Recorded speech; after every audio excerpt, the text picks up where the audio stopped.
What's up guys, welcome back to this channel, and for today we will be having another diecast parcel to be unboxed. We got this from Sir Christian Carl Bolato from Baguio City.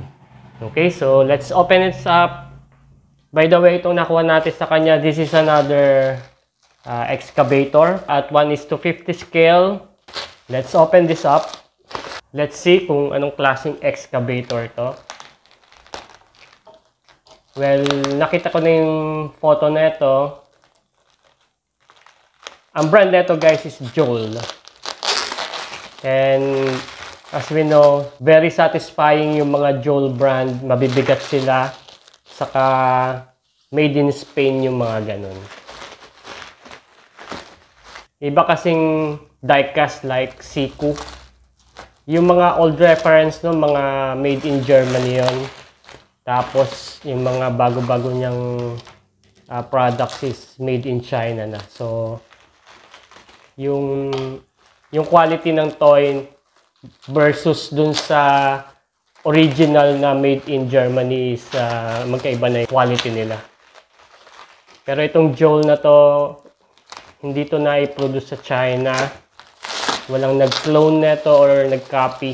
Kaya, yun pa rin yung quality niya. Pero yung mga Joel kasi wala na ako nakikitang mga newest model. Iba sa kanila mga ano na, yung stop production na.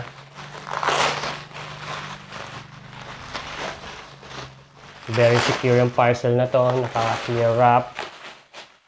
As always, si Sir Christian kayo bumili, secured yung parcel. Okay, by the way, itong nakuha natin, pre-love lang to guys. Bad box na to. Pero yung item mismo as on initial inspection, maganda pa yung quality nun.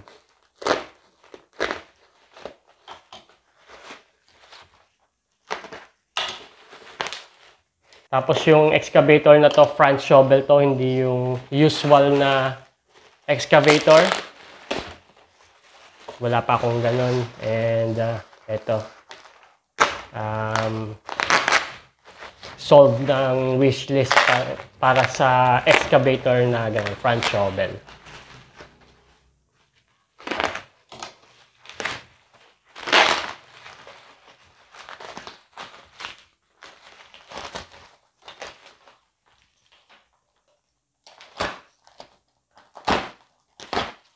Anyway, pasensya na sa audio guys. Yung headset ko is beyond repair na. Naka-headset na lang ako na manual. I know yung quality ng sound is not that great. Pero please bear with me. By next time, pag dumating yung order nating headset, mas maganda na yung audio natin. Okay. Tanggalin ko muna to guys. Okay, so ito siya. This is an Ackerman H25D by Joel at 1:50 scale. Yan. So, out of the box, bad box siya. Pero okay lang yan. That's the box only. Yung item ang importante. Yan. Sa likod, yan ang details niya. Ito yung sinasabi ko sa yung mga Jolis made in Spain. Yan, wala akong nakitang nireproduce to sa China. Okay, so buksan na natin to.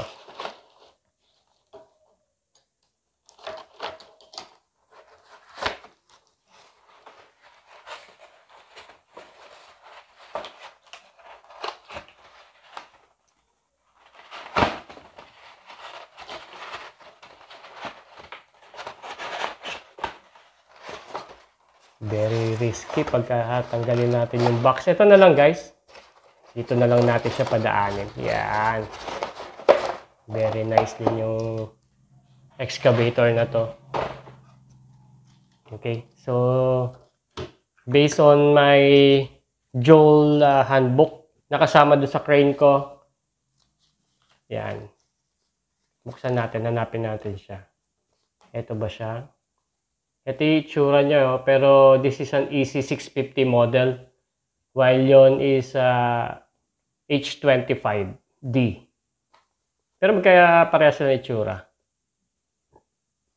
Parehas din naman nakalagay na Ackerman. Alam ko may model silang ganito na nakalagay is Volvo. Okay, for the information of everybody, it's originally Ackerman ang name ng company. Then, nag-merge sila sometime 1990s. Nag-merge sila ng Volvo Group. Kaya nakapag-produce si Volvo ng mga heavy equipment. Yan. Okay, I guess wala nang kamukha yun. Ito lang siya. Yan. So, I guess wala siya dito sa handbook na to. Sa brochure na to. Okay, so doon na tayo sa product, guys. So, for the build quality, very heavy yung ano na to, nung toy na to. Okay, starting from the arm, mula dito hanggang doon, lahat ng, this is dark gray. This is die-cast metal. I think yung plastic sa kanya, itong hydraulic cylinders niya, itong part na to. Yan. Tapos itong bucket niya is die-cast metal. May Ackerman na pangalan doon. Tapos may details siya dito, guys, ng mga hydraulic lines embedded sa body. Tapos pagdating dito, this is plastic. Yan.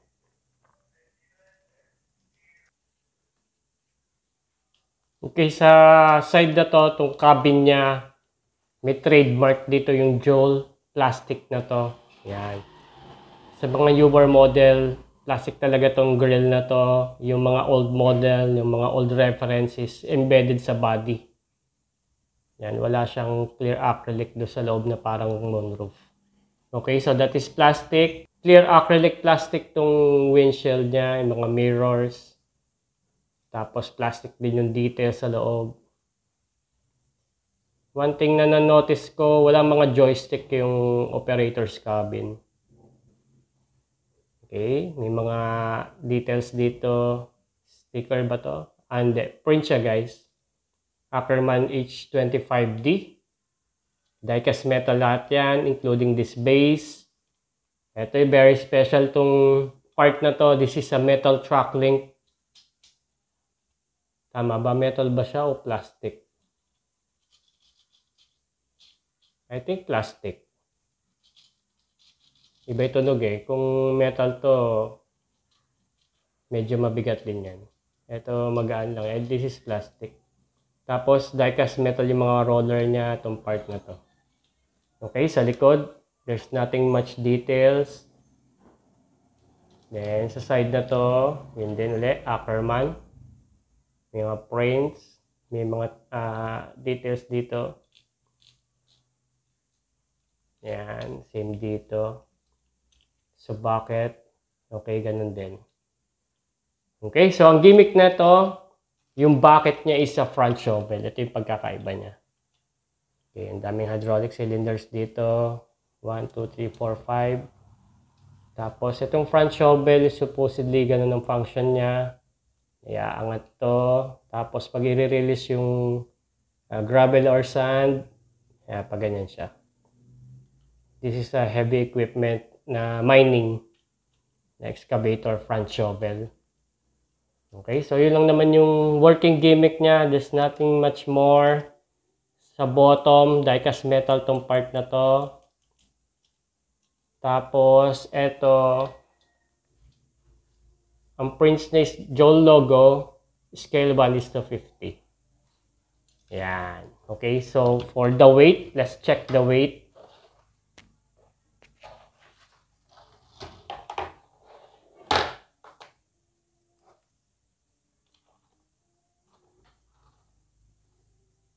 Okay, so yun siya, 499 grams. Half kilo yung bigat niya. Para sa 1:50, meron akong Joel na drilling rig na ganito, almost, I guess that is 800 grams, kulang 1 kilo. Pero iba yung scale nun, that is 1:35 scale. Okay, so for the size comparison, I have a few Joel products here. Meron akong Ackerman ba to? Hindi, Atlas Copco na breaker, excavator. Ito, old reference to guys. This is a vintage na, out of production na. Kasi kaya ako nasabi, look at this. Ito, makikita mo lang to sa mga old reference, embedded sa body, while yon plastic detail insert. Okay, so wala na rin ako nakikita sa market ng ganito, kahit sa mga thrift items. Tapos, itong trackpad niya is rubber, while doon ang design is metal track link. Pero of course, that is plastic only. Tingin ko plastic yun, hindi yun metal track link yung material. Pero all goods din, maganda rin yung detalye niya doon. Okay? 1:50 scale din to na Joel. Yan, magka-scale sila guys. Tapos meron ako dito isang articulated dump truck from Volvo BM A35 na articulated 6x6 truck. Joel din to. Mabibigat din, and of course yung scale niya is 1:50 rin. Okay, para makita natin yung difference ng weights nila. Ito, this is for 99 grams. This one, 332 grams. And itong articulated dump truck is 517 grams. Ayun, lumampas siya na kalahating kilo. Ganda rin tong articulated dump truck na to. May gimmick to yung suspension. Ayan, kung makikita nyo, may spring yan. Ganda pang diorama. Ayan. So, balik tayo dito sa excavator na to. This is a scale model of the actual Ackerman H25D. Yan, this is a vintage old style na truck and mga mining excavator yan. So maganda rin na excavator lineup na Joel brand, full diecast siya, very satisfying, may weight satisfaction of course, and etong mga Joel brand limited lang din to sa market.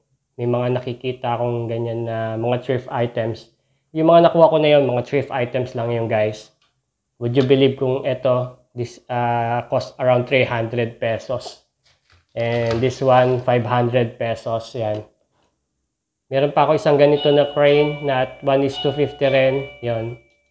Ganda rin ng detalye. So mga mabibigat sila guys.